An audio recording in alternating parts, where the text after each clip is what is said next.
We do have a case today from neighborhood health centers, but I want to encourage all of you out there, if you've got an impromptu case, something's on your mind, something comes up, I'd love to have a chance to get to some of those cases today too. Okay.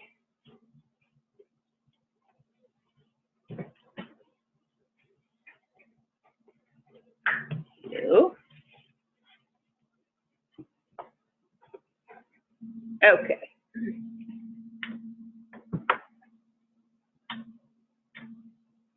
Just, you know, having my usual problems.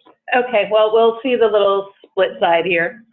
Hey, Jasmine, introduce yourself. I'm Jasmine Irizarry, and I'm a registered nurse at Neighborhood Health Centers. And the care coordinator for our MAT program? MAT and COE at NHCLV. Okay. As most of you know, these are slides from the HRSA-funded Project ECHO for community health centers that were designed in 2016 with the ECHO and its partnership between all those fine places you see down below. You can see on this slide who the developers are. This has been an interesting collaborative, and I'm your presenter for today. And none of us has anything to disclose.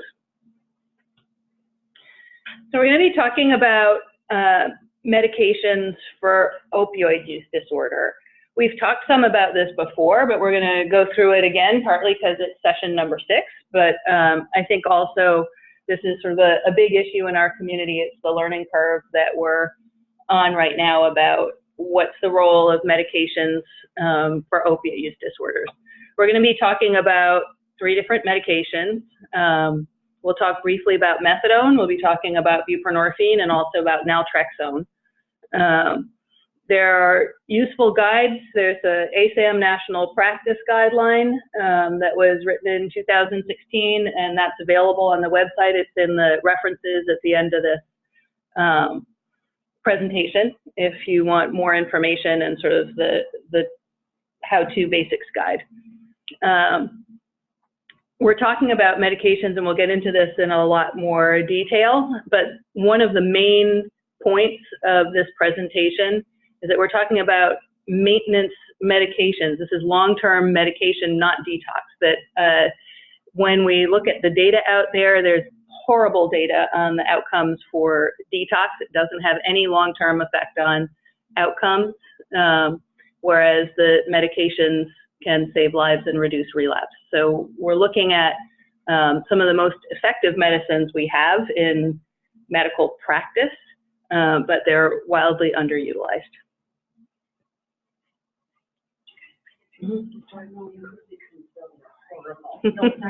Okay, so I want to just point out that one of the reasons that we do this is that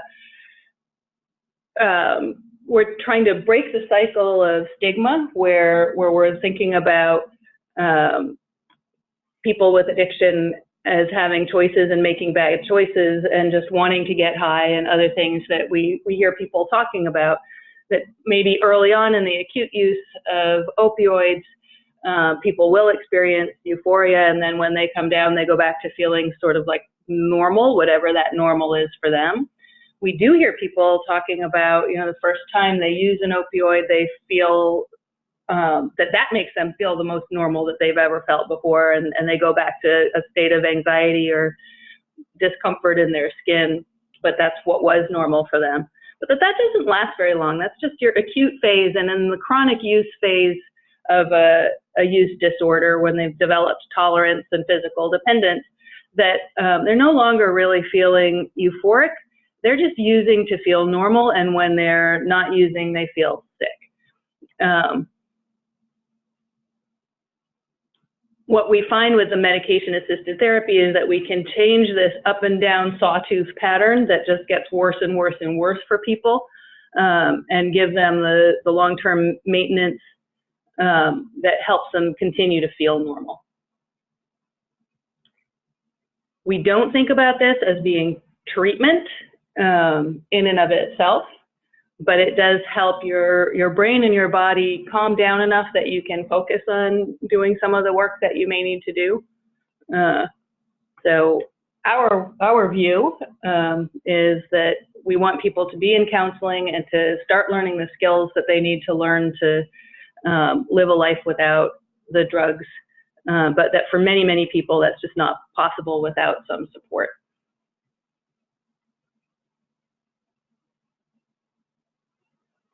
So let's start with methadone. It's been around the longest. It's been the most studied. At the time they wrote this slide, it was the most effective. It's starting to look more even with the buprenorphine.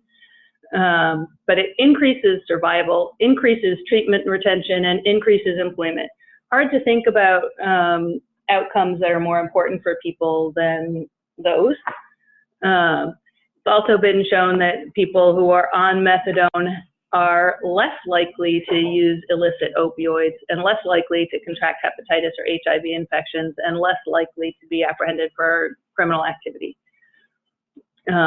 So when we think about ultimate outcomes of survival, that one has an improvement. If we think about morbidity and other infections, it seems to be better. And when we look at what we think of as the most important of the quality of life, that seems to be better too.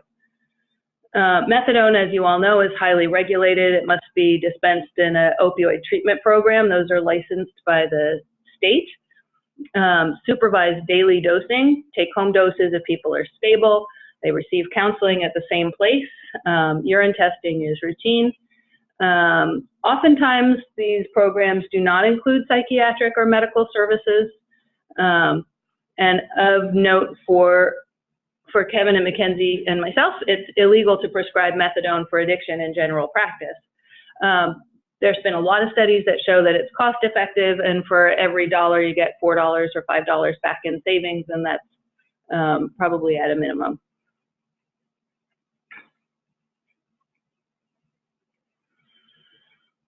So how does methadone work? It's a full opioid agonist. That means it works just like the other opioids. It has a onset of action in about 30 to 60 minutes, long acting, so daily dosing works well for people. When we're talking about managing acute withdrawal, the dose is about 20 to 40 milligrams, but to block the cravings, people tend to need 80 milligrams or higher, and I'm sure all of you have known people who have been on doses that are quite a bit higher than that. One of the things that's really difficult about the methadone is that each person metabolizes it differently, so it's hard to predict what dose exactly is going to help someone feel well without over-sedating them. It has lots and lots of interactions with other medications, which also affects the metabolism. So some of the bad reputation of methadone is that it's a little tricky to use. I love that there's a tip in here for those of us that aren't at the methadone program. If you want to know how somebody's doing, ask them about how they're doing with take-home doses. If they don't have take-home doses, then that means they're not doing all that well. So that can be a good clue of how they're doing with the program, what standing they're in. We will sometimes see people, all of us are more likely to see people when they're thinking about stopping methadone, because we aren't working at a methadone treatment program. And I think it's important to just keep in our own minds, even if we do something else, either we're from an abstinence-based program or we're an office-based buprenorphine prescriber, that almost always the best answer is to encourage someone to stay in their methadone treatment program. They really do offer good support, and it is effective medication. There's nothing with better data than the methadone for medication-assisted treatment for opioid disorders. Lots of stigma out there and a lot of myths about why it does and doesn't work. Nothing works for everybody, but if it's actually working for them, you want to help somebody keep their motivation to stay in that treatment if they can. We don't still have a very clear idea of an ideal length of treatment for anybody in particular. We do know that the longer people stay in treatment, the better they do. And we know that when people come off their treatment, they're at a higher risk of relapse. And that detox does not improve outcomes for them. So all of those things in the mix, when we know that there's a higher risk of relapse and a higher risk of death when people stop the methadone, unless they're really stable and have a great plan in place, encourage them to stick with it. So they're saying here, look at the social environment. Are they stable with their housing? Are they stable with their job? Are their relationships doing okay? Are they stable medically? Is their mental health stable? Is their legal situation stable? And just what does their family environment look like? If all those things are pointing toward ready to do something different and put in the work of a new stage of recovery, then have them talk to their methadone program about how to wean down the dose. But if those things are not stable, if they're just about to come off probation, or if something new has come up, if there's a divorce or a new relationship, not the time to stop. Yeah, and either way, it takes long when you're doing it medically monitored. Yeah. As opposed to like a rapid detox. Mm-hmm. And then you have the choice of doing it blindly or doing it, where the dose increases. Yeah. It's hard. Abby, sorry about the Victoria question, but could you tell us a little bit more about the evaluating for the stability by asking about take-home doses? It's really just as simple as that. If someone says they're in a methadone program, you might want to know which one, and then you say, how is it going? And they tell you something or other, and you say, have you been able to get any take-home doses? How's that going for you? How long do they give you that? So they start usually with weekends, and then they kind of move on from there. So it kind of gives you a little bit of a signal of just where are they at in terms of having built relationships and trust in the program itself. And since the program sees them every day, they usually have a fairly good sense of what's going on. Mm-hmm. Abby, I have a question. Sure. Is there ever a point where, what's the most they would ever get in, take-home doses? What would be the longest length of time in between seeing the provider and getting medication? Yeah, Melissa?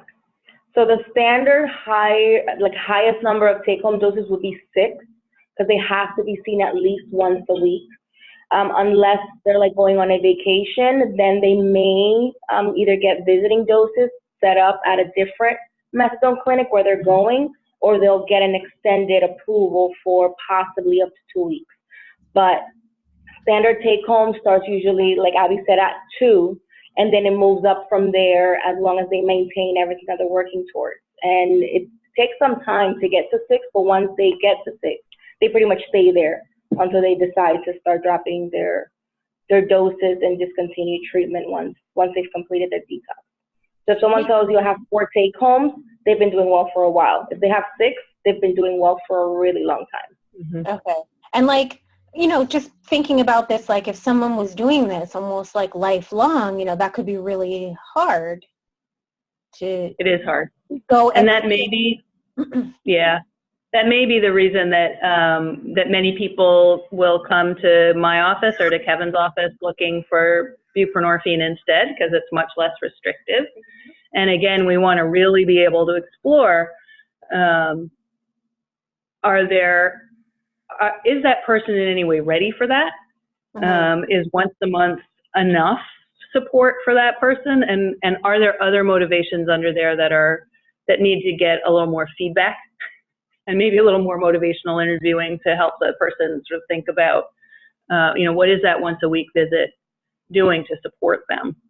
But it's a stressor for sure. Mm-hmm. Yeah. Yeah, I was just curious. I wasn't sure what was the longest someone could go. Because it's got to be really hard. If you're doing great and you want to get back to, really normal life, that's a commitment. Mm-hmm. And those visits may not be very long if you've been there for a long time. but you need to touch base. That's their licensing requirement. Yeah, they have to be observed taking at least that one dose per week. And as they continue, their one-on-one sessions also, drop. It goes from weekly to biweekly to once a month, and sometimes even once every other month. They get seen individually, but they still have to be seen at the clinic by the nurse at least once a week. Yeah. Thank you. Oh. Lots of myths and miscomprehension of methadone out in the community. Probably you guys have heard some of these things. I want to talk about the zone on the top, is that we actually have evidence that it's highly effective. We talked about this a little bit, reduces relapse, very effective and helpful for women who are pregnant, and is on the list of WHO 100 essential medicines that should be available worldwide. So worldwide, we recognize that methadone is an essential part of treatment. Locally, that can be a little bit more difficult. If we look at the green chunk there about myths, what are some of the ones that you folks have heard? Or other ones that you've heard that might not be up there? What have you heard about methadone that are reasons people don't want to use it that might not be true? You can get a methadone high. Uh-huh. And you definitely can get a methadone high. It's just not a heroin high. Yeah. Right? And people do abuse methadone. But if they're using it correctly as prescribed, really effective, really improves quality of life. The always sedated one, I think, is interesting. If someone's always sedated, their dose is probably a little too high, and they should be talking to their prescriber about that. And that's one of the things that, when I was working in the direction as a methadone counselor, if someone, for example, wasn't showing up for their doses, you would see them prior to being dosed, just to make sure that they stuck around. But then if it wasn't the case and you saw them after and they started dosing as you were in session, then you kind of knew. So again, that's why it's important to check in to see them, because if they're just going to the nurse, taking the dose and walking away, they don't really get observed. Right. So you know that it's being ingested, but you don't know what the effect looks like. Right. The counseling is still very, very important. Probably the most pernicious one out there in the green is the still addicted question. What do you guys think about that? Have you heard it? I heard it this week. And it's only Tuesday. Most common, definitely the bones and the teeth thing are. Now the can't drive, it's closer to probably to the borderline, because the reality is that now a lot of people don't want to go get dosed because there are police waiting and they are being stopped and they are getting DUIs after getting their medication. Right. So that one's hard to know whether that's just like a township thing or, Yeah, and we wonder what the point of that is. Here are people that are going to get their treatment, and we have quite a notion in our society that people should be punished for their addiction, not rewarded. And I think one of the myths that's not on here is that you shouldn't reward people who are addicts. That's what I hear all the time. And that's what you hear when people are talking about what kind of treatment to approve in the prisons and jails. We aren't going to give methadone and buprenorphine because that just rewards people for doing wrong. And that's a sad thing, because this is treatment that saves people's lives. You can nurse your baby. Way better to be on methadone while you're pregnant than not. The nursing is just a question of what other drugs might you be on, actually, rather than the opioids. Kelly, do you have anything to talk about babies nursing, moms nursing their babies with medication-assisted treatment? No, we would just keep encouraging mom to nurse their baby. Mm-hmm. And, I guess we've kind of maybe heard some of those myths, but I think for the most part, I don't know. I think for the most part, we were just trying to make sure moms were sticking with their methadone treatment, more importantly than anything else. So I don't know that we've really heard some of that, but we have been on the other end of trying to make sure that moms are continuing with their treatment all the way through. I can say, though, that they may feel judged after their baby's born, being like, oh, well, they're on methadone, it's still a drug, kind of thing. Not that that's a myth, but that sometimes is still looked at as it's only a little bit better. Yeah, and yet what we know is that people who are on their medication-assisted treatment, they stay in treatment longer, they relapse less, on average. So I think if we can consistently send the message, and this is for the GWEP team out there, if the grandmoms and the great-grandmoms can also be helped to understand that this isn't just substituting one addiction for another. This is treatment that saves lives and helps that woman become a better mother. That's the message that we want our families to be able to support. Absolutely. And that's hard because methadone's been around a long time. So many of our older patients have been on methadone at some point or another. Many of our older patients' families have quite a bit of experience with methadone, and I think the stories that stick with us are when it doesn't work for people. And those stories can be really hard and really sad. And probably from a family's point of view, they experience much more of the detail of stories of it going poorly than we do on the outside. So I have a lot of respect for the agony of having treatment like this not work, and having people do get high outside of methadone clinics and outside of primary care offices, right?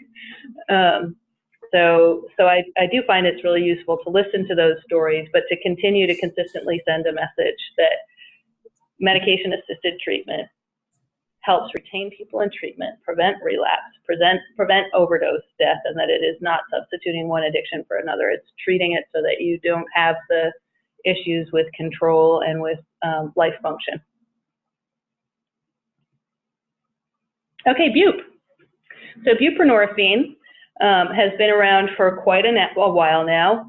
The two big things to think about for buprenorphine is that it's a partial agonist, and we'll get there in a minute. So there was some hope that it might be safer.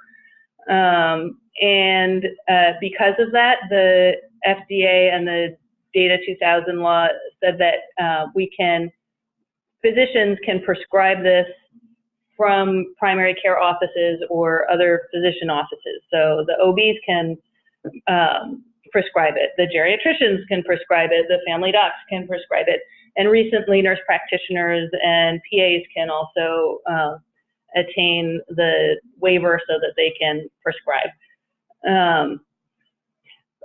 The studies that led to the FDA approval show that the outcomes, like methadone, were much superior to psychosocial treatment alone, and that longer treatment duration is more effective. When we compare it to methadone, the effects seem to be pretty much on a par. Similar abstinence from illicit opioids, decreased cravings. It seems to have, in the early studies, lower retention than the methadone does. Maybe that has to do with the frequent contact and the kind of regulatory stick of the methadone. They may get more counseling and get more support that they need in a methadone program than they do in buprenorphine.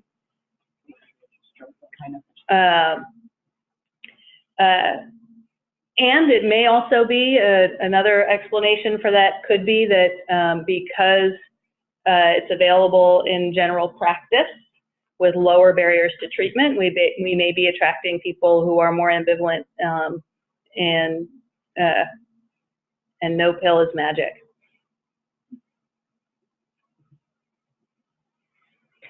The pharmacotherapy will go through pretty quickly, but it's a partial opioid agonist, which means that it is a little bit safer than methadone. We'll talk about that. It binds to the same receptors, the mu receptors, and it does it in a sticky way. So it will block other opioids. If it gets on there, it wants to stay on there, and a little heroin comes by or a little oxycodone, and it says, get lost.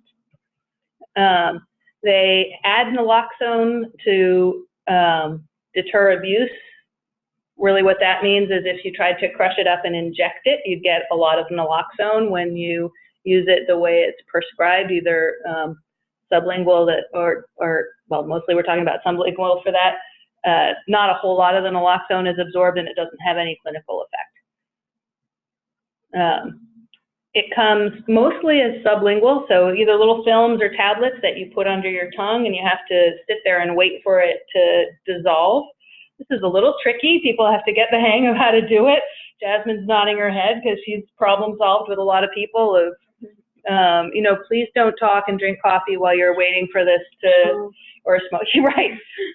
So we've heard a lot of things. Smoking cigarettes dries your mouth right out, and then you can't really dissolve it. Some of our folks just really, really are chatty, and they've got to keep talking, and you can't help but swallow when you're talking, so they're swallowing the dose before it's fully dissolved and available for them. Once they swallow, you don't get any more of it. It is not absorbed through your intestines. So they do need some instruction on how to do that right. You'll also hear people complain about the generics. The tablets take a longer time to dissolve and they taste terrible. The Zubsolv, which is the tablet that's a brand name tablet, dissolves really fast. And the sublingual films dissolve pretty quickly too. There is an implant, Probufene. We haven't used it. It lasts for 6 months. It could be great for people who are stable on low doses. But you have to be stable on low doses. It's equivalent to about 8 milligrams of the oral buprenorphine, and most of our patients are on a higher dose than that. The new kid on the block is the injectable, which is the brand name Sublocade, and that's buprenorphine that lasts for a month. We have just started using that, and I don't know, Lancaster, are you guys using the Sublocade yet? Just with one patient so far, so it's just the beginning processes for us as well. Yeah, and I was just at the ASAM conference last week, and even some of the heavy hitter programs like Mass General only have about 8 patients on Sublocade so far. Reports seem to be positive that people like it. Our main issue has been dealing with the pharmacies, that the pharmacies are a pain, but we can talk about that more anytime you want. Okay, so back to the buprenorphine itself. Because it's a partial agonist and because it's so sticky on that receptor, if you're dependent on opioids and you try and take Suboxone before you're in withdrawal, it will kick all of the opioids off of those receptors and replace it with something that doesn't stimulate that receptor as much, and so it will throw you into withdrawal. So one of the other things that you may have heard about buprenorphine is that, oh, it made me super sick. And that's probably because they took it while they were not yet in withdrawal and they precipitated withdrawal. It's really uncomfortable. They get super anxious, agitated, all the stomach upset, and sometimes some real tremor, shaky stuff too.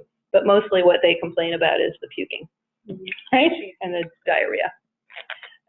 So if somebody comes to you and says, oh no, I can't take that stuff because it made me really sick, then you want to ask them a little bit more about, you know, how did they take it? Did they wait until they were in withdrawal and pretty uncomfortable? And if they didn't, then we can give them some more education on how to do that correctly.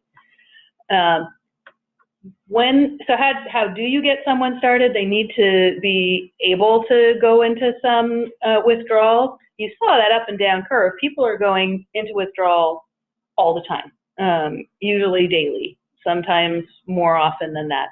So they know a lot about their own withdrawal symptoms, and they know what they can tolerate and when they feel like they absolutely have to fix it, so to speak. The training for buprenorphine all talks about a very involved induction method. I think one of the reasons that primary care practices balk at prescribing buprenorphine is that that looks really labor intensive and uses up a lot of space. Somebody needs to be sitting somewhere for the better part of the day to get their induction on buprenorphine. There are actual documented studies that say home induction is safe and effective. I would say most folks that I know are using home induction. We initially got set up with plans to do in-house inductions, and Jasmine did a few, but what we mostly found is that we would give someone a prescription to go get their buprenorphine and schedule them to come back the next day and have their induction, and by the time they came in, they'd already taken their buprenorphine. So, and that they assured us that they knew exactly what to do. Many of our patients have taken it off the street already. They know a lot about it.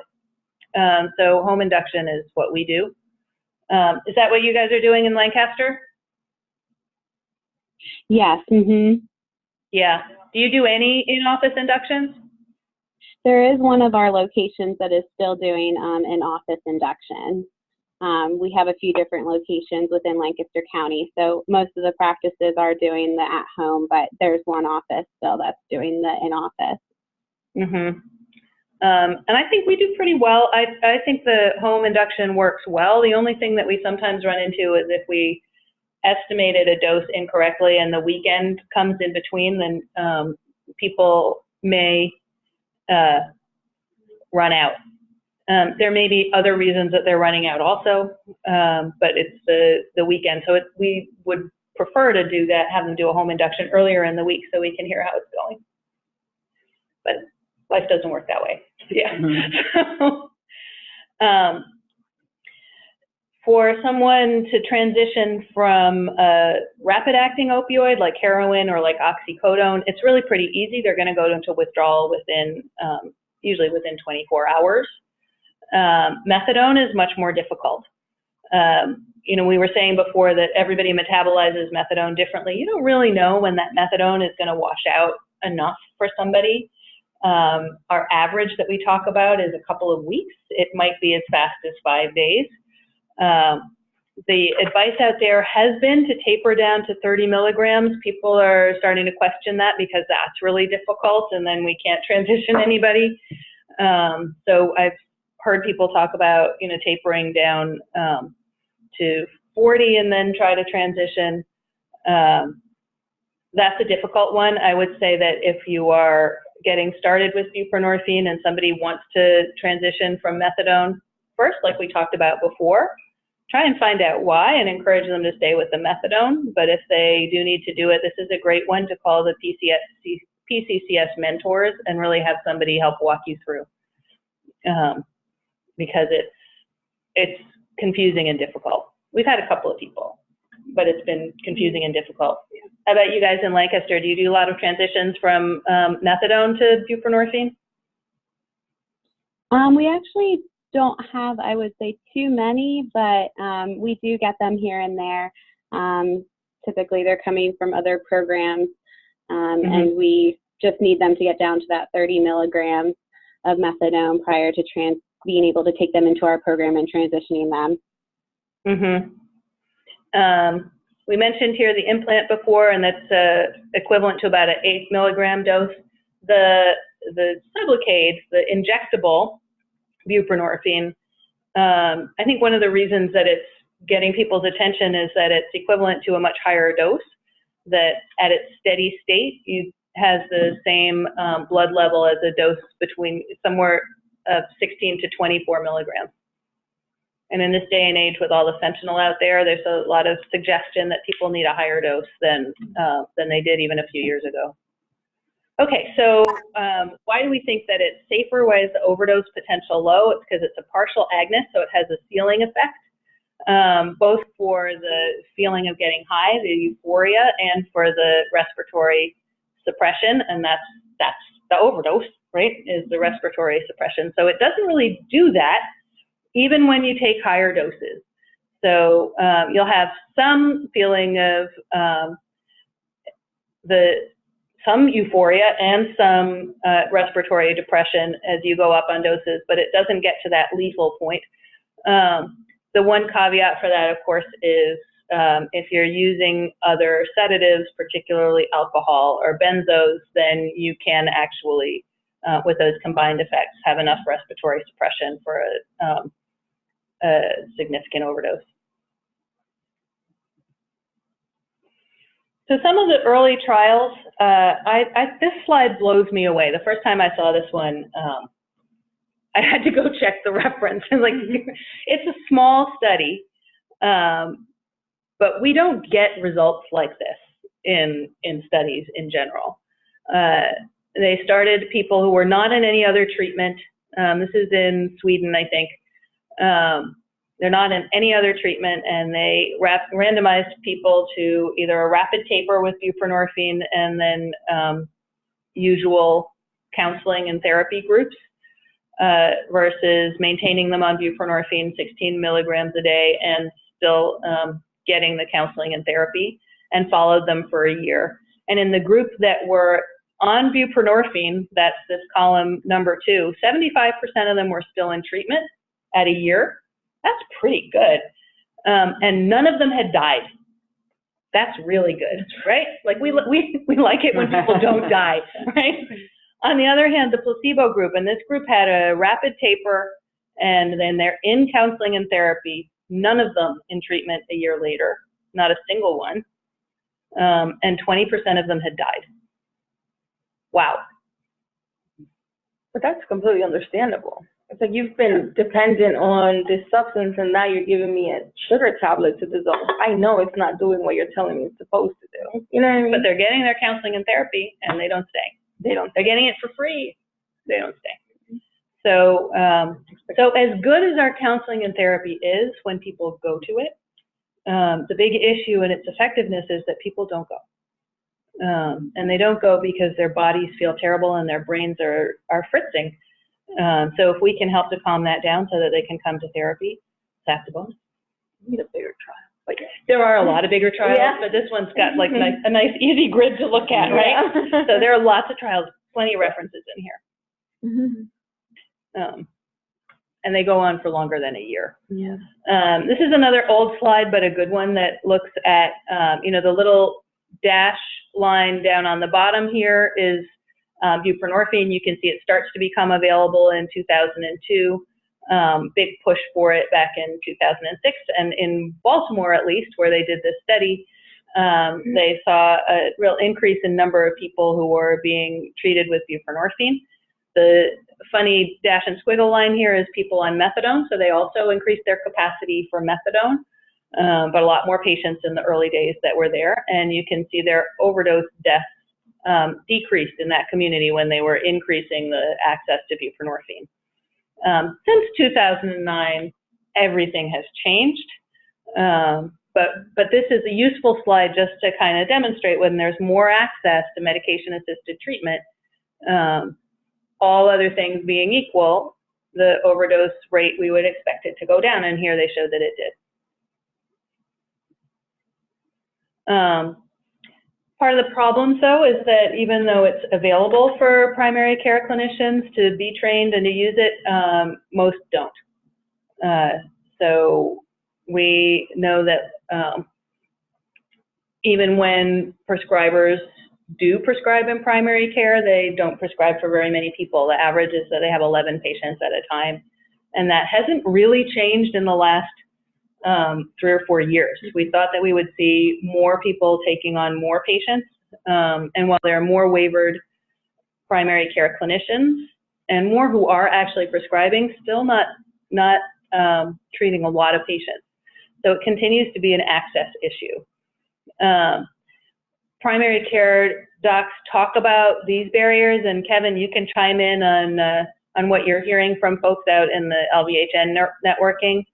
Scheduling is difficult. People who are on medication-assisted treatment have a real sense of urgency about their scheduling. They need to come in when they need to come in, and we can try and tame that a little, but it's definitely an ingredient for chaos. There has been a lot of concern about the induction visit and the frequent early follow-up. Usually, even if we're doing home inductions, we're seeing people every week for a while, and that's a pretty big strain if you're a busy full practice that doesn't have room for that. Urine testing, now people are doing some oral swabs, prescribing logistics, that means prior auths and dealing with pharmacies. Those can be difficult. Many primary care offices don't have a great way to link someone to the psychosocial services, either the mental health counseling or the drug and alcohol counseling, or the other services they might need, like transportation or work for to help them with some of the financial costs. And then one of the ones that I think is interesting they talk about is difficult decisions about when to stop or when to refer. We started talking about some of these things with the harm reduction piece of this, that we have a lot of biases in medicine about how we should be treating people and when do we stop. So all of that sounds murky and might be intimidating to someone in a practice, particularly when the whole practice hasn't really gotten on board. Anything you want to toss in there, Kevin? Yeah, sure. A little bit, sorry that this isn't that optimistic, but in the outreach, I found that a lot of people just don't have really an awareness. A lot of sort of blank stares in talking about. So it's not the specifics of the barriers. When you get into it, it's sort of, we haven't even gotten to that stage of understanding what the barriers could be. And I'm also wondering out loud as during the session if all the movement towards not prescribing and getting people off of opioids is having an even more negative effect when it comes to identifying people who have substance use disorder and what to do about it, because it's what people are doing in the primary care arena, and I think in other areas too, is just deciding, okay, this is someone who's at risk. I am not going to prescribe this for them, and then I think people feel like their task is done. So that's my 2 cents. Yeah. I'm trying not to feel too depressed, Kevin. And I think, what we're trying to do with Kevin's doing a lot of outreach to primary care practices about the opioid prescribing and how to do safe prescribing. Part of our hope is that people start to realize that part of what makes opioid prescribing difficult is unrecognized or undertreated substance use disorders, and that if you have tools in your primary care practice that help you deal with a substance use disorder, all of a sudden you become a more effective clinician. But I think you need social support from each other to actually start changing those norms and making it okay to think about things in a harm reduction frame. Because I think if I think of myself when we were early on doing this work, if I get a lot of messages for somebody that I'm being nuts and crazy and too nice to somebody, I actually start to question that, and it felt a little scary, actually. But in the end, as we've built our experience, we realized that this is really a very safe medicine. There's not a lot that can go wrong medically. And it's pretty effective. And with we have a robust team at our office at neighborhood health centers, but I think even with just a little bit of support, this is something that primary offices could do. It's just going to take us a while. Yeah, Kevin? Can I ask a question, Abby? Yeah. Can you tell me a little bit more? I'm sorry, this is Kelly. Can you tell me a little bit more, like what happens during induction? Like what happens at a home induction? Like, do you give them an antiemetic or something? Like, what is that process? I just am curious. I'm going to defer to Jasmine, our expert educator. So we always like to check and see like where their knowledge is first, because some people are more experienced in it than others. We do have, I put together kind of like a a list of different pointers that people can use and like a step-by-step process. And it's always like start low and go slow. So if we prescribe, say, 60 milligrams, I always tell people, like, don't take the full, like, 2 films, one film right after the other. Like, take half, see how you're feeling in a couple minutes, and then take the next, and then just take it easy. For the most part, a lot of patients already come in, like, knowing exactly how they take it and how much they do take, especially if they're coming from another practice or anything like that. So those patients tend to do well. And then I always give them contact information for the office too, especially if I gauge that their knowledge isn't as high as some other patients. So if they do have questions, they can call us, and then we usually have care managers or myself, like, reach out to them a day or two after getting started to see how they're doing. So it's a lot of communication that's going on. But we don't prescribe any, like, antiemetics or anything like that to go along with their prescription for buprenorphine. It's just the prescription for buprenorphine and how to take it. Okay. And then if they have any questions or they feel like they need something, they can always call us and we can make that decision. And we have sometimes, you know, if you're doing an in-office induction, you use the COWS scale, the clinical withdrawal. Yeah. And you want someone to be in moderate withdrawal, so a score of like 14 or 15, probably even 12 and up is okay, right? Sometimes we'll give that to them to look at, but our patients know a lot about their own withdrawal. Yeah. So you're just like preparing them for it, essentially, and then kind of helping them through it. Yeah, and we try and just prepare them that if you take this too soon, you're going to feel like crap. Right. But if you wait until you already feel pretty bad, it's going to go really well. You'll feel better when you take it, and that's how you know when you've waited long enough. Yeah, I always tell them to wait until you feel like multiple symptoms of withdrawal. So if you're just feeling one symptom, then it's probably too soon.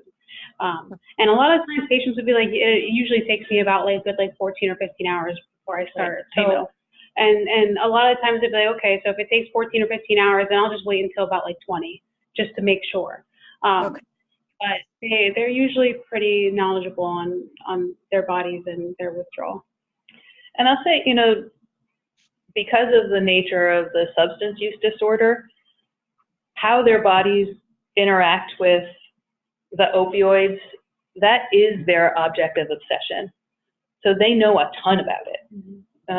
And I think it's, you know, we know way less than they do.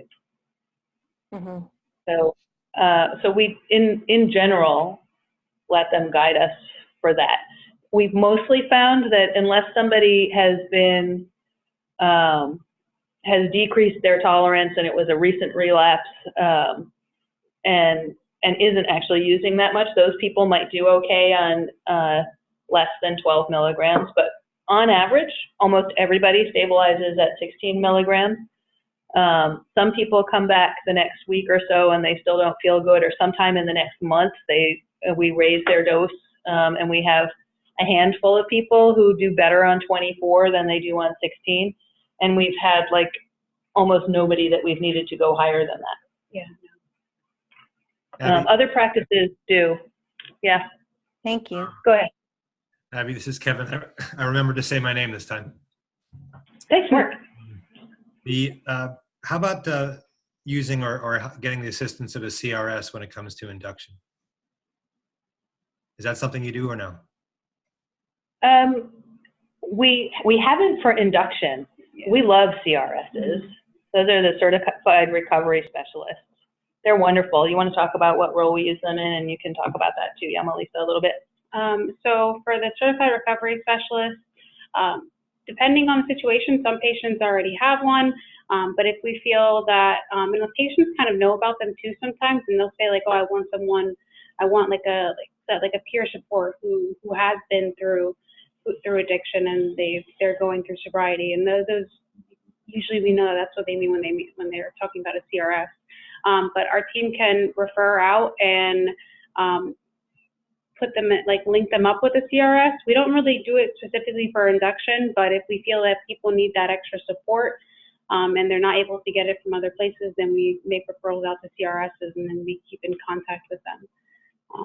Yeah, as far as that will be more of a medical or possibly a case manager to check in. The role of the CRSs is still fairly confusing. It was clear when it was created, but it became very mushy and gray because they were being expected to take on the role of a case manager, which is not their job at all. So now with the grants that have been passed federally and statewide, those roles are now finally separating, and CRS is finally taking on the role that they're supposed to take on, which is a peer that went through, that is now stable, and is going to help the next person walk their path to recovery. So we'll be linking them to community support, activities that they can enjoy, you know, sober living, celebrating recovery, attending church, being involved with their children, living a recovery life. That's the purpose of a CRS. It's not, it should not be, and even though it had been or has been, but hopefully it'll clear up even more so, to take on any type of referral per se to any sort of care, anything. Again, it's about living life sober, and they are to guide them through that process, and each individual find their own path and have the support of somebody that has been through it. And they're great at helping just keep a sliver of hope alive when people are feeling really miserable, when people aren't ready. You know, I keep going back to this idea that in our office-based practices or with Jillian Beecham's program of finding people inpatient or in the ER, lots of people aren't sure how they feel about recovery. They don't necessarily believe that it's possible. Their brain has been completely wired to think that nothing will ever help them except the drug. And it may take us a while, even if they're ready to take the buprenorphine, they may not be ready to do anything else, and a CRS can just help get that relationship going and keep a little sliver of hope and be an example and say, you know, recovery is possible. Mm-hmm. People don't believe it because their lives have been harmed. Yeah. And CRSs too get support like in the role themselves because they also are in recovery, and that's a lifelong process. So they're helping other individuals, but also by having that role and being able to do it for others, they're getting help too. And I feel like their supervisors like give regular opportunities for supervision to talk about their cases. So it's kind of like a support for each individual. Right, absolutely. It's going to be back and forth, and yeah, there's going to exist a whole lot of counter transference between the two because many of them have very similar paths. But yes, absolutely, supervision is key, and then their own recovery. You know, they have to be able to maintain their recovery to be able to help somebody else. Yep. We find in our community in Allentown, a lot of people know each other from before anyway. So interesting relationship issues, and I think the supervision for that, it can be so powerful and so meaningful with the right support. Okay, so why primary care? Kevin, this is your slide right here, okay? This is the pitch, is that actually buprenorphine in primary care makes so much sense. We already know how to manage chronic diseases, and we think addiction is a chronic disease. So we've got our care management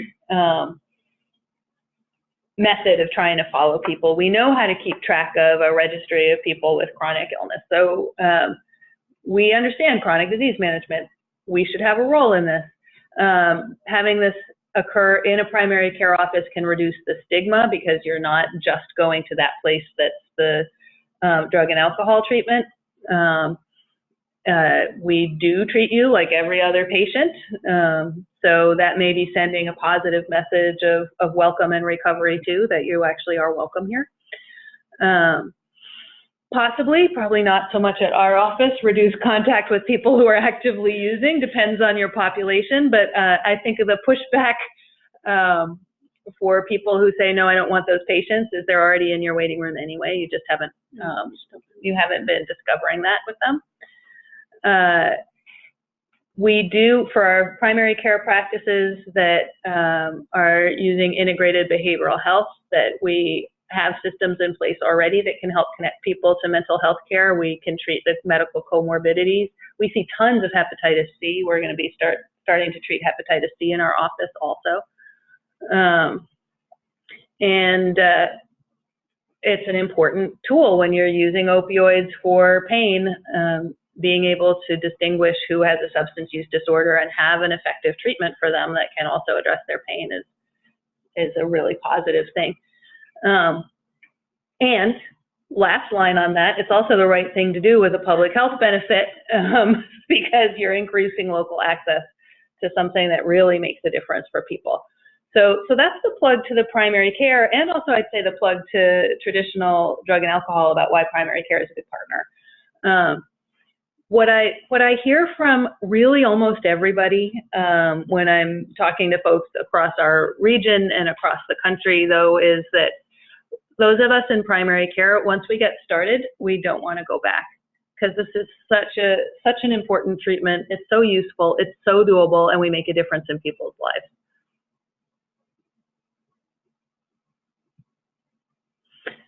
There are a couple emerging models. We're going to talk a little bit more about some of these in the future, so I'll go through this one pretty quickly. The Massachusetts nurse care model, I'm particularly fond of because this helped to support the community health centers in Boston to jump in and start being buprenorphine prescribers. It relies heavily on a nurse care manager and a program manager that can help to screen and assess and sort of organize the induction. It means that each of the prescribers can carry a higher caseload, because that nurse care manager is helping us to keep it all organized and moving forward. We do that through regular team meetings that help us make decisions about care. In that Massachusetts model, a nurse can follow 100 to 125 patients.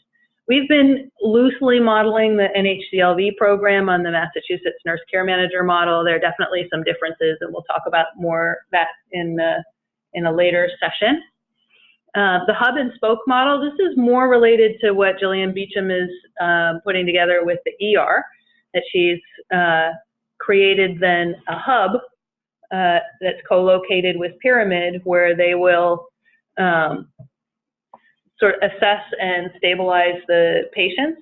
And then those spokes out there are the primary care practices that will take their patients back and do ongoing treatment for them. Both are really good models. I think both have, there's plenty of room for both of them in our community. The biggest issue right now that we're facing is, for a hub and spoke model to work, we need spokes. And we don't have them. All right, let's shift gears, and we'll try and go through this part a little bit more quickly. But Kevin, you might be interested, right, to think about this, is the naltrexone. Methadone and buprenorphine were agonists. That means they act on that receptor. Even though buprenorphine is a partial agonist, it's still an agonist. It sits on that receptor and stimulates. Naltrexone is an antagonist or a blocker. So it will sit there. It doesn't create any effect on the receptor, but it doesn't let any of the other opioids on there. It doesn't lead to any physical dependence, whereas methadone and buprenorphine both do. If you stop taking them, you experience withdrawal. However, it will cause acute withdrawal in any opioid-dependent patient. It makes the precipitated withdrawal of Suboxone or buprenorphine look like nothing. We had the bad fortune to witness this on someone who jumped through all our hoops, cheeked his oral challenge, and yeah, anyway. So we need to be careful about that. This isn't for people who are actively using. This is for people who have been detoxed. But it can be used in office-based settings. You don't need any additional training. All you need to know is how to have the pharmacy deliver it to your office. It can be effective for opiate use disorders as well as alcohol use disorders. I would say we're about 2/3 opiate use disorder and 1/3 alcohol for our naltrexone patients. Mm-hmm. And we see really good effects with both. It comes in the oral pills, which the brand name is Revia. That's once a day. That has been more difficult for patients, but is a good bridge or a good trial. Because it's the once-a-day dosing, though, it does not have great retention. The injectable is the brand name Vivitrol, and that's once a month.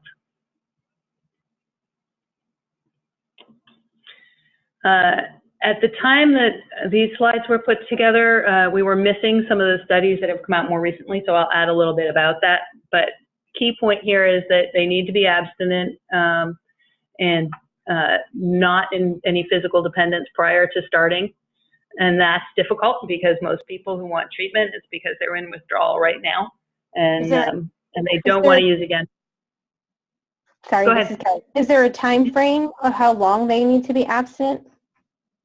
It depends a little bit on what they're using. If they're using something long-acting, it's a good long time. Most people are using heroin and oxycodone, and probably about 7 days is okay for most people. Some people take a little longer. Okay.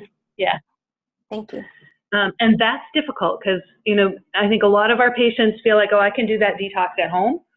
I can get through the withdrawal, and they can usually get to about day 4, and then it gets really, really difficult. And everything in your brain is wired to tell you that you're about to die and that you absolutely have to use, or there's impending doom. So it is very difficult, even with this, Kelly, is where we do send people, or we have sent people home with the supportive medications, an antiemetic, ibuprofen, clonidine, and it's just rarely ever enough.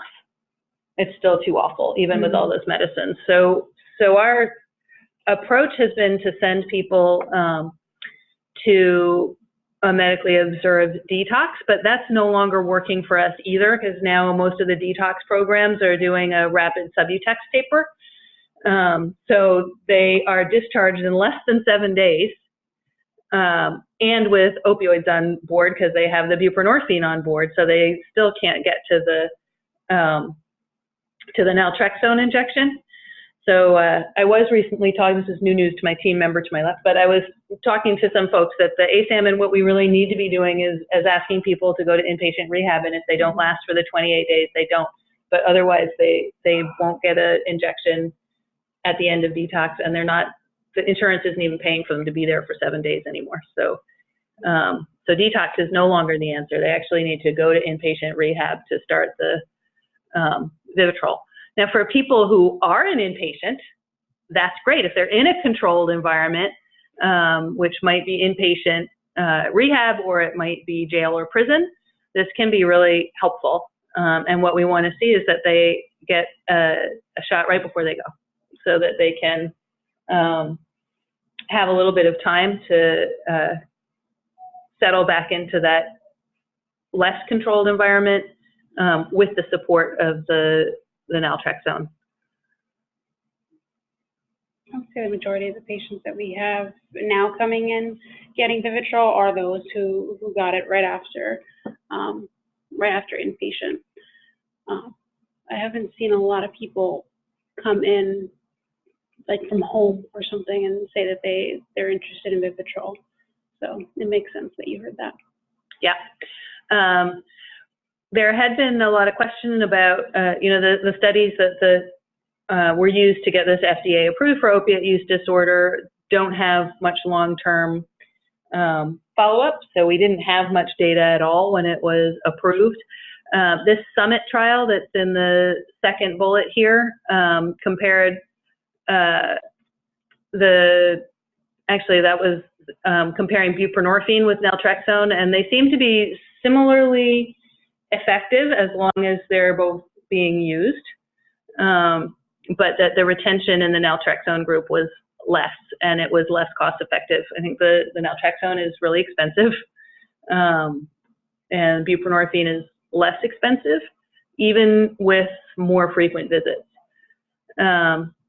I think there's lots of information now out there, and plenty of anecdotal experience too, of what we were talking about, people that don't have any option for opioid substitution therapy, that the naltrexone can be really useful there. And down here they're talking about the criminal justice population or the jails and prisons that it's been useful. I do want to put in there, though, that there are some states that are using methadone or buprenorphine in the prisons, and they have much better outcomes. And we know that the first days right out of prison are some of the most dangerous, or out of jail are the most dangerous for overdose deaths. So the practice that we see, people getting discharged, even with a follow-up the next day, that may be too late. And the stuff out there is so lethal right now that I think we should be advocating for people to have the effective treatment in the inpatient and jail and prison settings. Okay, a little bit about overdose prevention. That's our naloxone or Narcan. These are other medications. They don't treat your substance use disorder, but it's an essential piece of treatment. So everybody who comes in our office, and I think for all organized programs everywhere, people are receiving overdose education.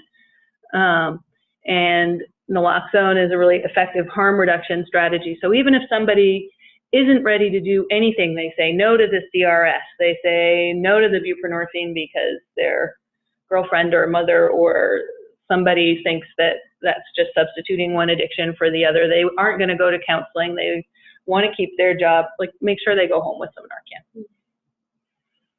Narcan. Particularly for people who are at high risk of an overdose, we have protections in place that you can prescribe it, whether you think that's going to be used by the patient you're prescribing it for or not. There are Good Samaritan laws that protect people who use Narcan on somebody else.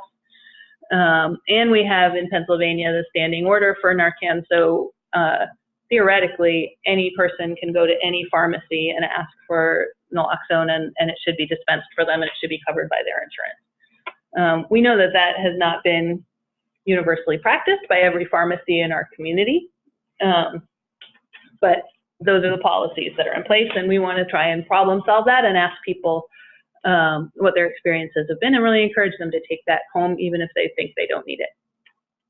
It's really tiny, but I have it on there. Awesome. The cards. Yeah.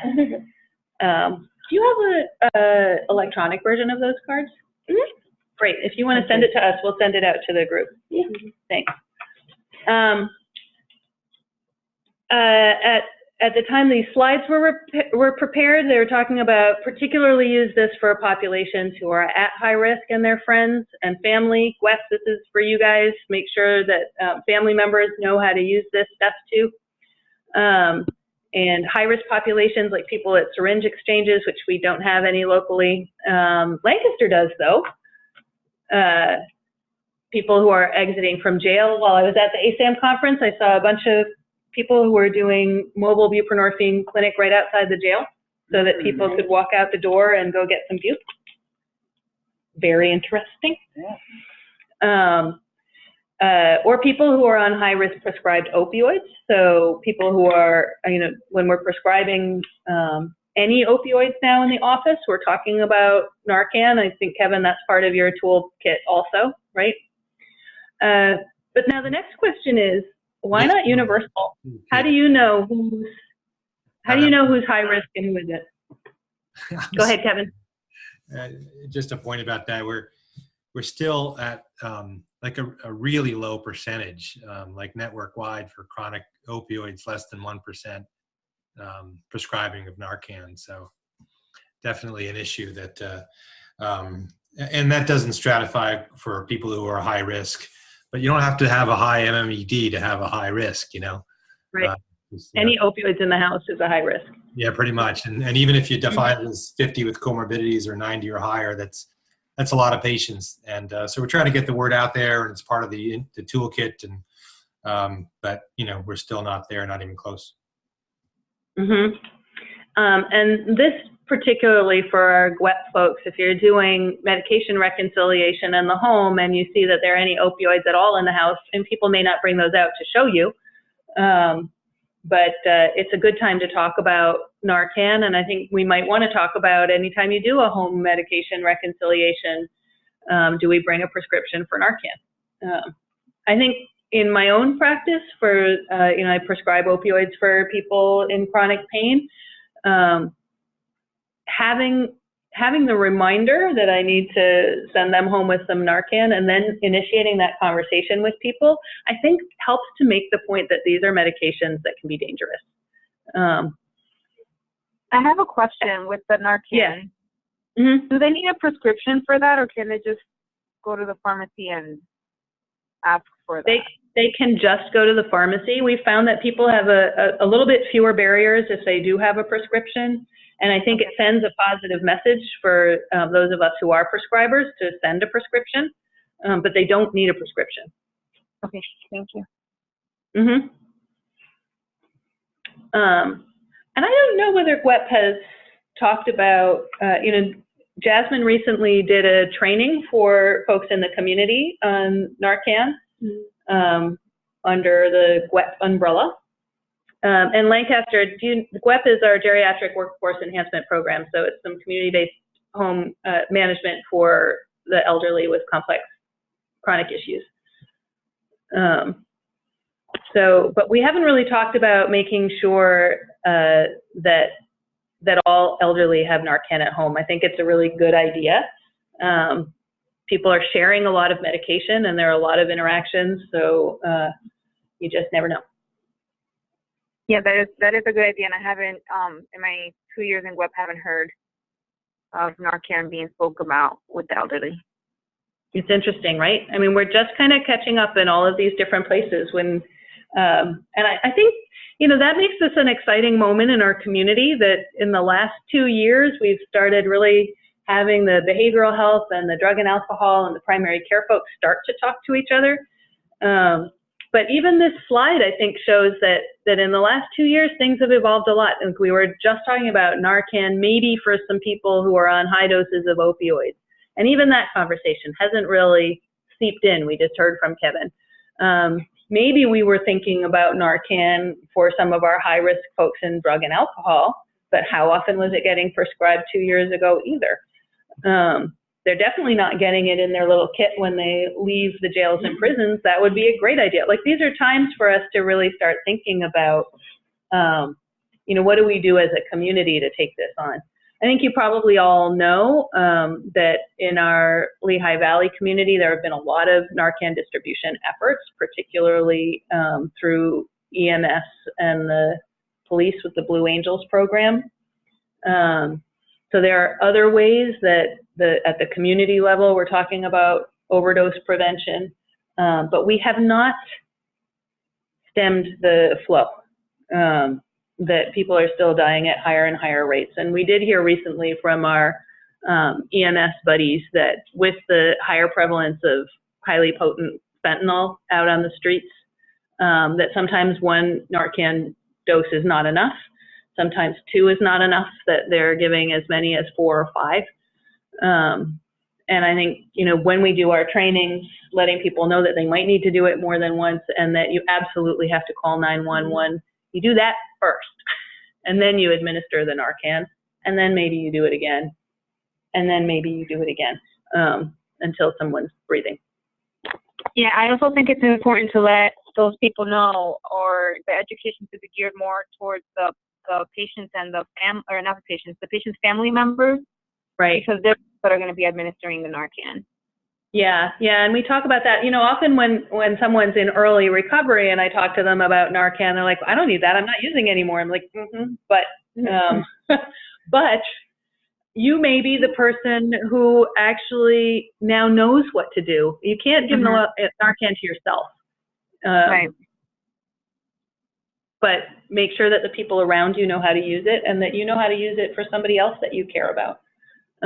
It's amazing the number of people that we talk to that have lost 5, 10 more people that they care about. Sad. Okay, so I bolded the one point here that I think is the most important. Medications. Don't forget the medication-assisted treatment. I think our treatment community is still pretty new to this.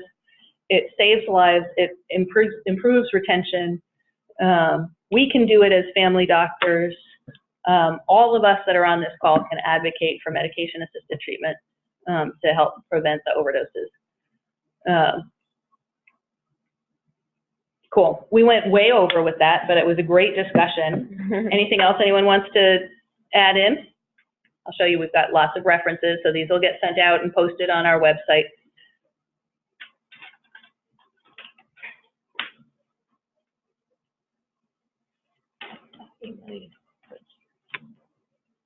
I'm trying to figure out how to not share. Where did it go? Where did my Zoomer Zoom go? Oh, it's down up at the top. Where's the top share? Weirdly, that says share. Are you trying to get that case? I'm just trying to go away. So if you go down below. Oh, it was up high. Okay, okay, all right. I've got this, people. I've got it. Somehow. Now it's down here. And now we go to the case. And we say share that. Yay. There was silence out there. Anybody else have anything they want to add right now?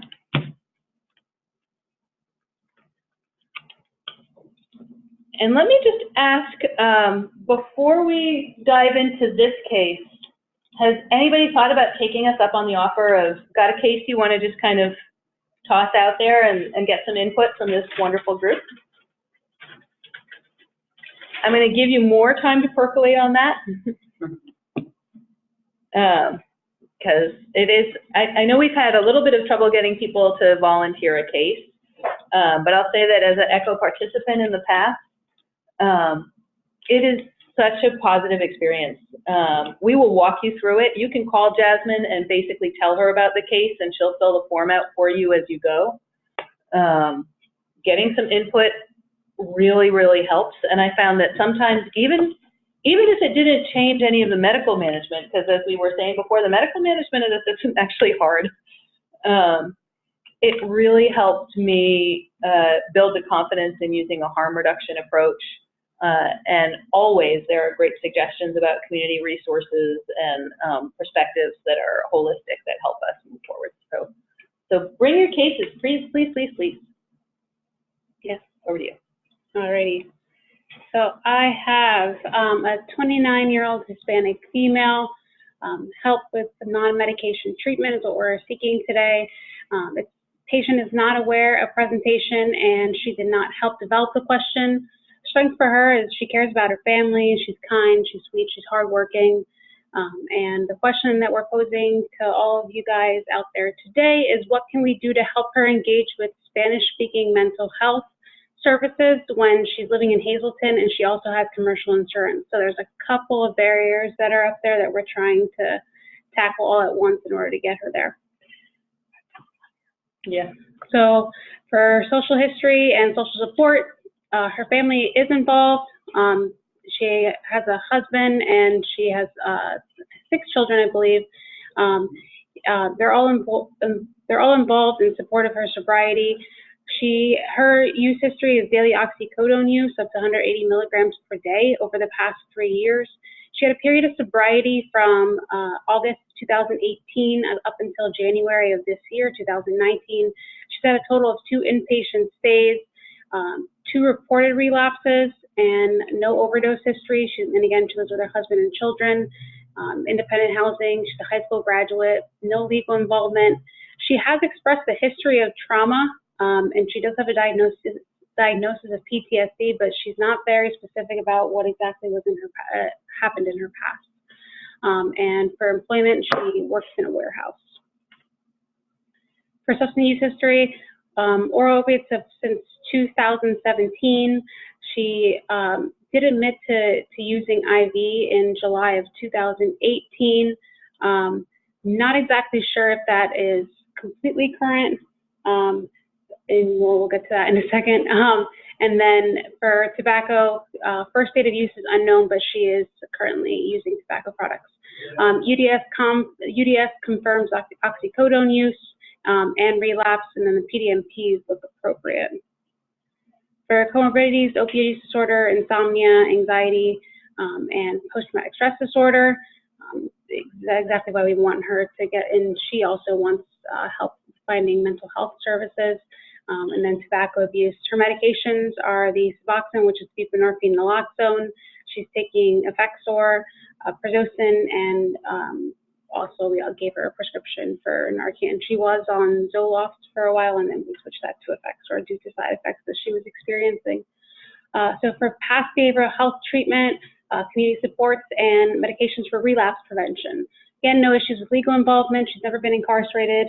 Mental health isn't well controlled right now, and she's in need of mental health services. Initially, she was very motivated to engage with mental health, and she was driving that and at every visit, she was looking up on MapQuest, like different places in her area. She was calling to see if they took her insurance. And then recently, around the time that reported relapse in January, she hasn't been as proactive this year. So that's something that we're working on with her. No suicide or homicidal ideation. She used to go to Mars, but distance became a barrier again because she's in Hazleton. And then a recent relapse, but she isn't truthful of the extent of the relapse. So she did recently admit to what she says that she slipped up and she did use, but it was only one time that she stated. Let's say her account of her relapse history doesn't match her urine. What motivates her to change is she cares about her children and husband. She wants financial stability. In the summary of her assessment when she was in inpatient, she stated multiple times that she wanted financial stability. She wanted to keep a job in order for her and her husband to be able to keep everything stable for them and their family and their children. And then she was initially motivated about mental health, but now she hasn't displayed that same motivation. Proposed diagnosis, same as before: opioid use disorder, insomnia, anxiety, PTSD, and tobacco abuse. Identified goals and treatment goals. We're working on getting her into mental health. She lives in Hazleton. She has commercial insurance, and she's Spanish speaking. So there are a lot of specifics that are being put into this. So we have to find just the right place for her to go to. She's no longer in a drug and alcohol program because of the distance barrier, but the team is working on identifying a program near her because we really do think she needs that support, especially since January. And then recently admitted to relapse, but again, as Abby stated, it doesn't really match her urine drug screen, so we're trying to establish that trust and comfort level, and then again, encourage her to continue visits with a counselor. All right, so we have a 29-year-old with a opiate use disorder and some mental health issues that appear to be mostly anxiety and PTSD, but we don't know too much about those, who has not been engaged in her treatment, hasn't been engaged in mental health treatment, and is showing signs of relapse that she's only recently started to talk to us about. And our question is, how do we support her to take some steps forward, given that her barriers include distance to treatment in the language of her preference, commercial insurance that may offer opportunities, but we're not as familiar with how to navigate that.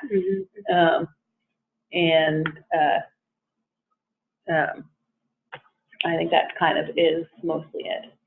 Yeah, what's interesting about this case too is it's one that, sometimes we have cases that look really complicated and they turn out to go pretty well. This is one that looks fairly simple and isn't going all that well. So if we want to stop sharing that one.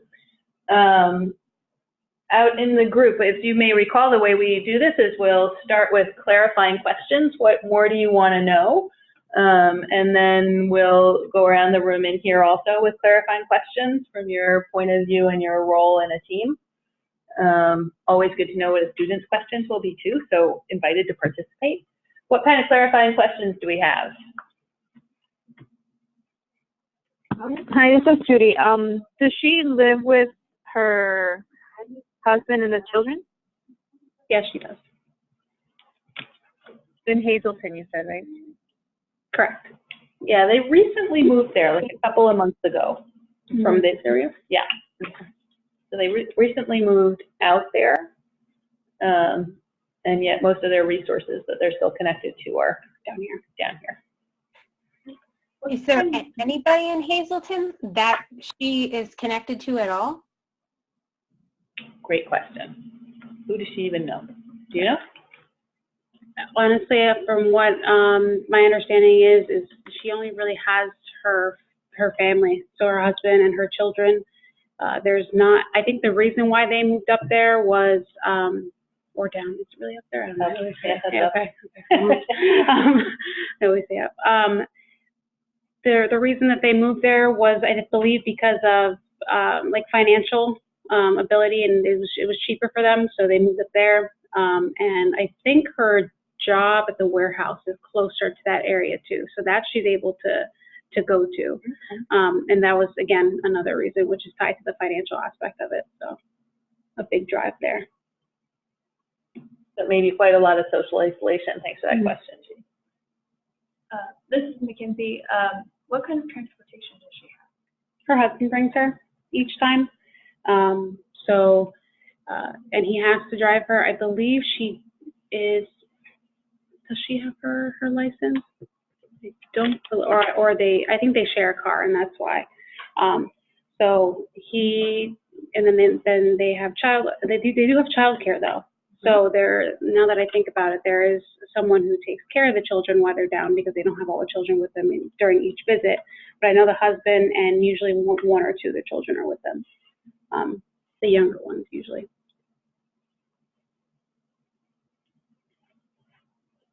More questions. Keep them coming. Abby, this is Kevin. This is a question not specific necessarily to this case, but so when she was involved in treatment, is the mental health usually co-located there? Like, do people who are going to group sessions also receive counseling in the same location, or is that not usually the case? We had connected her to MARS, the Mid-Atlantic Rehab Services, because they have a Spanish track, and they do not have co-located dual diagnosis programs, so the mental health is not located there. In our office, we have some counseling available, and we have Spanish-speaking counselors that are master's level, that are LCSWs. But that's intended to be sort of short, solution-focused treatment and connecting them to treatment elsewhere. She did have a couple of sessions, I think, with the social worker. Mm-hmm. So she's had a little bit of counseling, and then her medications were managed by primary care. We have had a psychiatrist at NHCLV, but we're between psychiatrists, more or less. Yeah, we're about to start a telepsych program, actually. I'll tell you how that goes. And we try to make it so that her counseling appointments fall on the same day as her primary care visit appointments. So that way she doesn't have to come 2 times during, before it was like she was coming every 3 weeks, and now a little bit less, correct? Yeah, we'll get to that yeah. one, I guess, right? Mm-hmm. Judy, did you have a question? Or any other questions? Okay, cool. When did you start seeing her? Like, how long have you been seeing this woman? It was back, I want to say, November. Yeah, like either like between September and late October. Yeah, actually, so October. After you started seeing her, she had her relapse, right? Yeah. Is that right? Because it said January. And was there anything that maybe happened between that time? Like, was that around the time she moved, or was there a life event that could have been a trigger, or? At that point, she already moved. And like we discussed before, like at first we thought it was something that was, besides the transportation and getting her into mental health, she had that motivation. So we thought that it was straightforward in a way. We just needed to get that mental health portion in. But then it's not clear as to what exactly happened. She states that nothing has happened in order for that to happen. But that's where we're at right now, just trying to figure out and put the pieces together as to how it got here. Right, and our first urine drug screen was 3 visits ago, so that was in January, Mm-hmm. that had a small amount of codeine in it, so probably not an oxycodone. I don't know whether she got a morphine tablet or whether she had some heroin. Her subsequent one had large amounts of metabolites for oxycodone, and then we just saw her yesterday. Yeah. Okay. Yesterday. And the screen was positive for opiates and for the buprenorphine. She does appear to be still taking the buprenorphine. But I would say that it started, so the suspicion is that it was right around the time that she moved to Hazleton. But yesterday was the first time she actually said that she'd taken any opioids that weren't prescribed.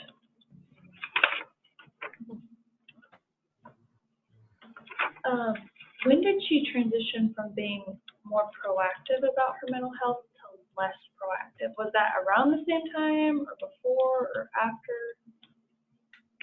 It was,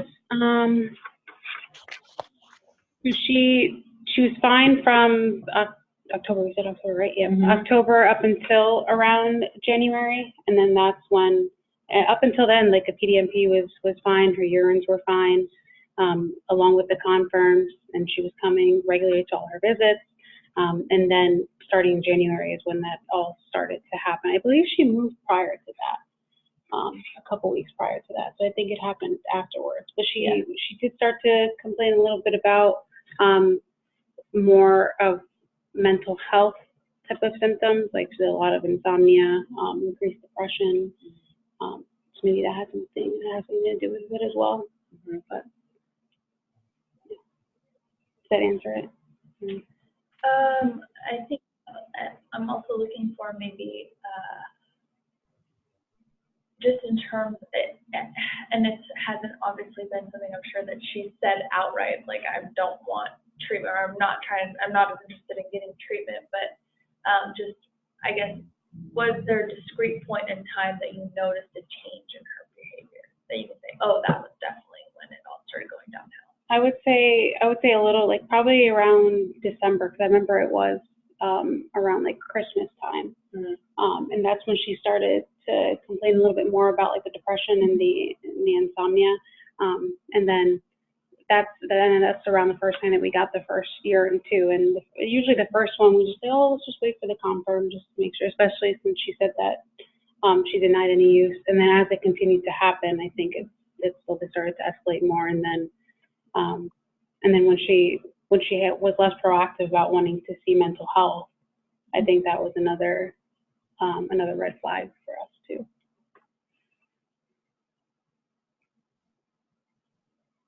Has it been steady positive or on and off since December? It's been steady. I don't think we had a negative. Well, we weren't seeing her all that often, Yeah, it was only partly because of the distance, and so we've had three visits with 3 urines that weren't going right. And the first one, all we have is at the moment, all we had was the screen. So preparing for the next visit. But because she had been somebody that looked like she was proactive and so on, didn't really shorten the interval all that much. Maybe we should have. And then the second one, and then that one, the confirmation came back with this itty tiny bit of codeine, just barely above detectable. Second one, we have another positive screen, and she was adamant that nothing was going wrong and that she was actually doing okay. So minimizing everything, enough to make us kind of curious about what's going on in the relationship, because the husband is with her at those visits. And then that one came back with lots of oxycodone or recent oxycodone. And then this last visit yesterday, opiates were positive. So that was the big conversation of this is now number 3. And that was really hard for her, partly because my Spanish is terrible. So we're trying to do this with an interpreter line, which never goes very smoothly. Nobody can hear anybody, and then it gets really confusing because she has just enough English that she wanted to talk to me in English, and I have just enough Spanish that I don't wait for the interpreter. So the interpreters get frustrated and withdraw. But it was really hard for her, and the best she could do with about 3 bouts of tears during that visit was say yes, but I only did it once. And I was like, well, 3 urines, 1 pill, 3 urines, 3 months apart. But she couldn't go any further than that. Is the husband present during her? He was present, and I talked about having him not present. And she didn't refuse. I don't know what happened, that even though I was the one who was saying we need to get him out of the room to talk, that I didn't do that during that visit. Yeah, and he's left the room in the past. Yeah, he does leave. Yeah, when she had concerns about side effects of her antidepressants, she asked him to leave, and he left. He went down to the corner store and took his time. He was okay with it. So I don't think, and for there, it was more like I was wondering, like, is she trying to maybe not, so he doesn't know exactly what's going on, but he didn't bat an eyelash during this visit either. So that changed. It appears that whatever is happening, he knows what's happening, and he's not pushing her to disclose. Does he get prescribed? Not MAT. Any type of pain medication from an injury? Does he have cane? Does he limp? No. And he works and so on. Because I wonder, if they don't know anybody out there, how are you still getting these pills or whatever you're ingesting? Like, how are you still getting your hands on it? You've been there. By 3-4 months here, you can figure it out. However, it's been from even the move. So, right. So it might just be in the home. How old are their kids? It spans. I'm not exactly sure how. I don't think any of them are teenagers. None of them is an infant. And not infant, but I would say like toddler to like busy. Yeah. He's busy. And how many are there? 3? What? On the summary it said 6. I didn't know it was 6, but on the summary she said she had 6. I mean, like 6. I heard 6. Yeah. Yeah. Yeah. She's 29. That's a lot of parenting all in a row, isn't it? Is he the father of all of these children that we know? That I don't know, because I honestly just found out yesterday that it was 6, and I was looking at the summary. She's never mentioned all 6 of them. I've seen maybe about 3 of them, and that's why I thought she just has about 3 children. And honestly, I don't even know if they all live with her then, because she's only mentioned. We have some things to discover about her family. Yeah. Okay, great. Cool. Again, that's tough too, because she's not very open about a lot of things. So I'll say that the plan that we came up with by the end of the session was, because of her insurance, she has to have a monthly prescription. We couldn't give her a tiny prescription, but they're going to come in weekly for this month down from Hazelton and bring whatever leftovers they have so that we can count and make sure that the use is as prescribed. And that hopefully we'll be able to get some more counseling involved at that time too, and some just for her. What other suggestions do you guys have for us?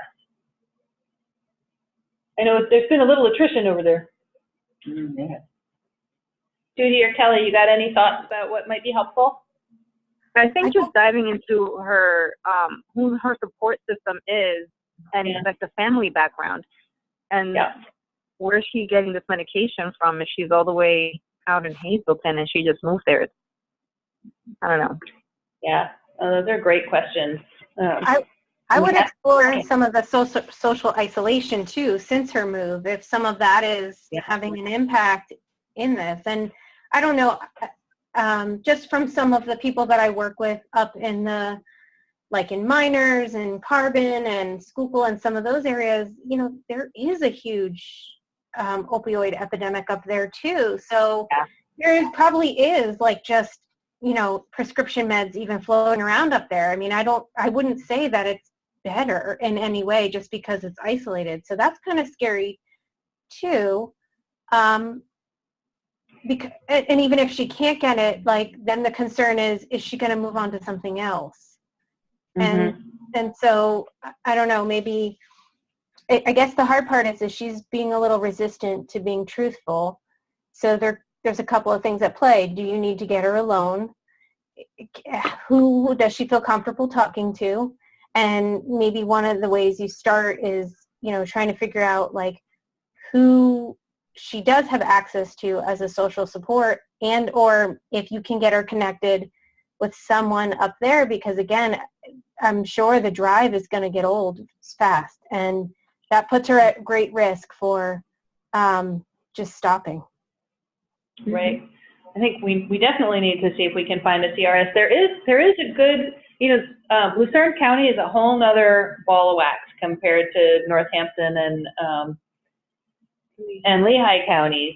So there's one, I think, big treatment program up there, and they have no Spanish-speaking counselors, even though Hazleton has a large Spanish-speaking population. They don't have any Spanish-speaking counselors, so that hasn't been an option. I tried when I was looking at one of these grant proposals, Kelly, the one that I was talking to you about, to see if, do they have CRS there, and I couldn't really tell. They probably wouldn't have a Spanish-speaking one anyway. Right. Who's her BHI? Or Carmelo. So, Kelly and Judy, we have the BHIs, those are our case managers, and all of our patients have a case manager assigned. Heather's on the line, and she's one of our awesome case managers. So Carmelo's been proactive in trying to do that. I think our big breakthrough that we had this week was that she actually dared to say that things weren't quite okay. And we kind of focused at that visit. I didn't really dig too much into any of these other things, which is so interesting to me to find out. But a whole toolkit of questions. Right. Yeah. We were just trying to give her some room to disclose a little bit and to show her that there weren't going to be negative consequences to that. Yeah. And that's about as far as we got. So next steps. I did find, just while I was in, did we get the suggestions? Yes. Okay. There is. She's so respectful of the process. I do my best. That's awesome. Wait, it's Heather. Can I jump in a second too? Yeah, sure. Oh, okay. So I was just thinking, I know I'm looking at the list of COE locations in Pennsylvania, and I'm not really familiar with Hazleton or what it's near.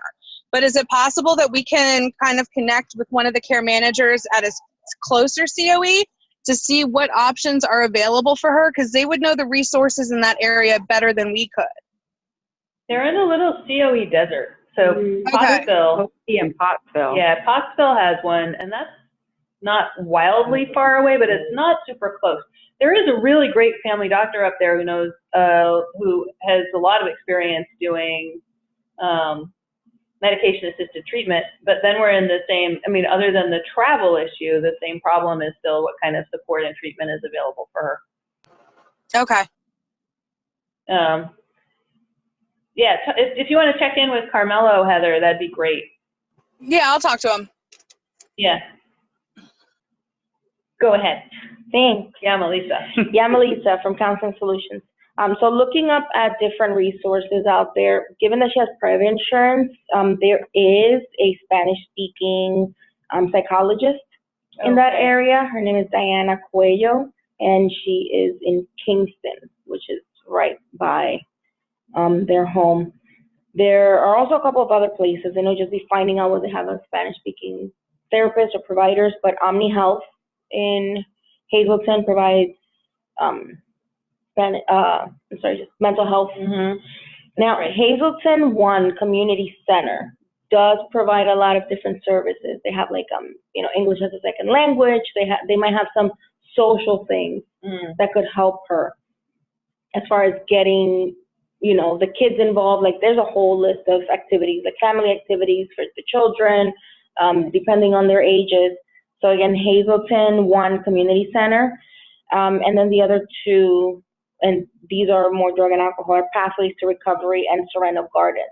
But again, I don't know about. Yeah, Pathways is the one that I had talked to, and I think that's who Carmelo talked to as well.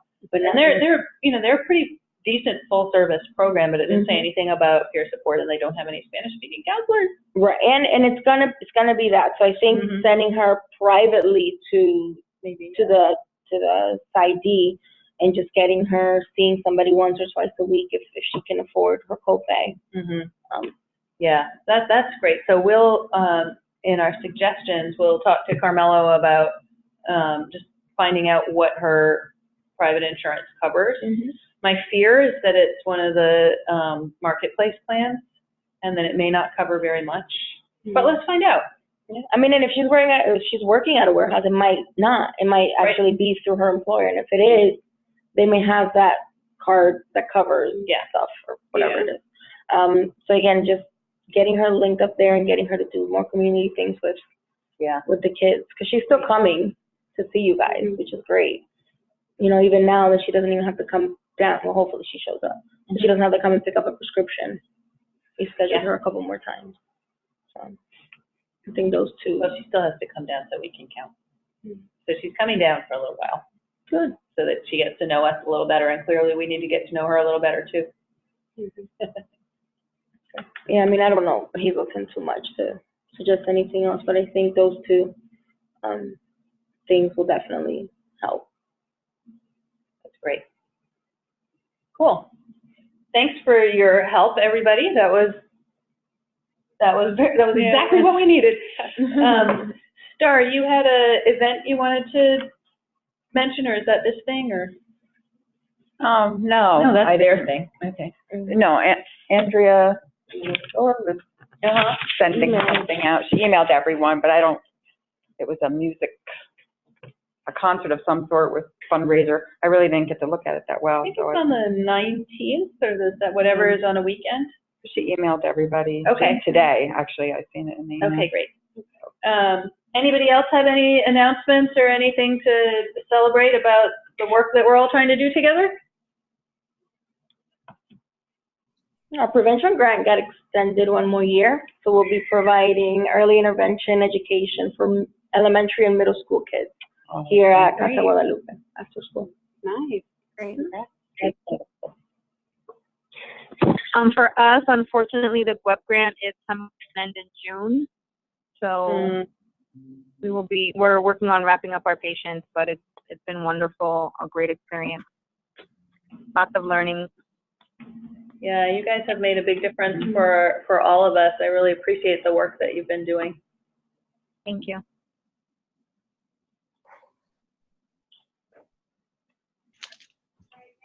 All right, so our next echo is the fourth Tuesday, which will be the 23rd. So we will see you on the same Zoom channel, 12:30 on the 23rd. If you have any questions or anything, we will be available. You have my email, you have Star's email, and we will be posting the presentation on our website sometime in the next week or so. Correct. Wonderful. Thank you for joining us. Thank you. Thank you. Bye-bye. Bye.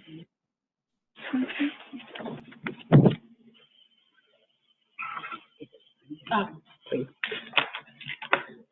Okay. I'm gonna send another one done.